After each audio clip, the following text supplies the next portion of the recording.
Wealth of its top aides to the Russian scandal hovering over the administration. There's a lot to talk about. Let's bring in the panel here. Eugene Scott, CNN politics reporter, Amber Phillips, a political reporter for the Washington Post, and Paris Dunard, CNN political commentator and Republican strategist. Good morning to all. Good morning. Good morning. Paris, let me start with you. And Dan Merrick set the table just before the break about the financial disclosures. And we know that Ivanka Trump and her husband Jared Kushner brought in $195 million. Their collective worth of maybe above $700 million. She is still going to keep that stake in the Trump Hotel in D.C. How is that anything but a conflict of interest, working in the White House and still benefiting from that company, and potentially foreign dignitaries maybe going there to try to curry favor with the administration?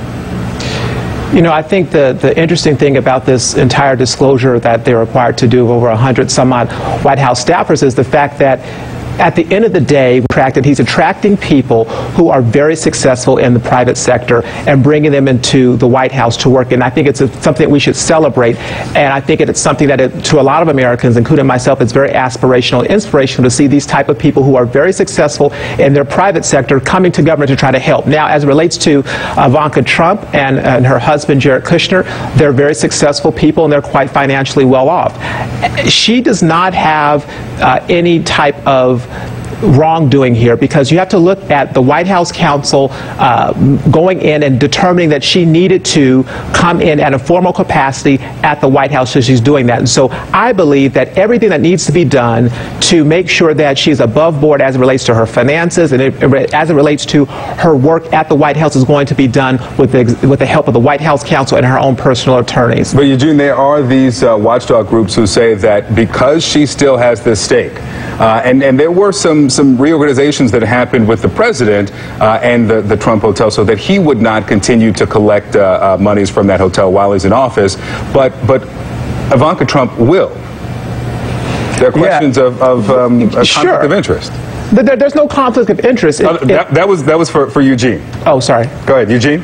Yeah, no, absolutely. Influence, and that we have had this incredibly destabilizing effect on the democratic process. So it would be applauded by sort of Russian I think it would be applauded. The only thing, the real snag for Russia here is that they really would like to see those sanctions lifted.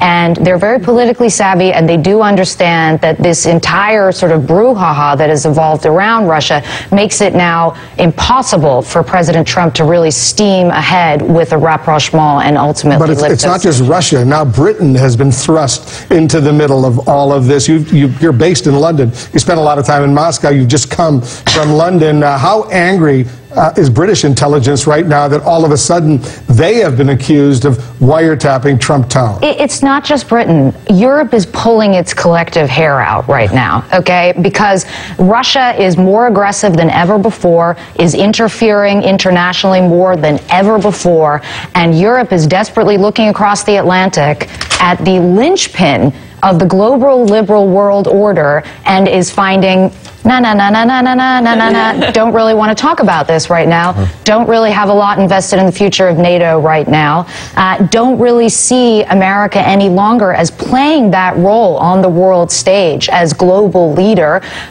favoring a much more isolationist approach. So I think everyone in Europe is kind of used to hearing this, oh, you spied or you did this, and no one takes the tweets, the daily tweets, that seriously. But what they do take very seriously is the idea that America potentially no longer has Europe's back. Well, and I think that you hit on something that kind of brings this all together, which is why is President Trump so nice to Russia? Why is he so kind to Vladimir Putin when he goes after everybody else on the planet, even and especially, as we've seen over the past week, his allies, America's longstanding allies? And so that sort of brings in, and that is one of the underlying fundamental questions that is driving the investigation into what happened. Is there any connection?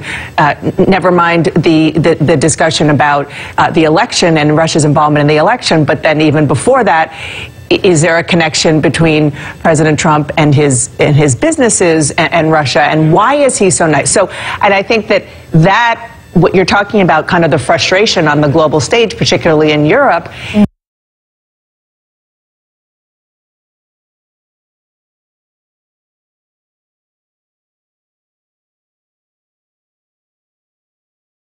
What's interesting is that I think the Europeans want the answer that we're trying to get to the bottom of here. All of them want the answer, but in the Netherlands you have France, you have the Czechs, same thing from happening there. They also want to know what happened here for those very reasons. Steve, I was wondering, a few weeks ago, Vladimir Putin had a press conference, and he came out and he did something very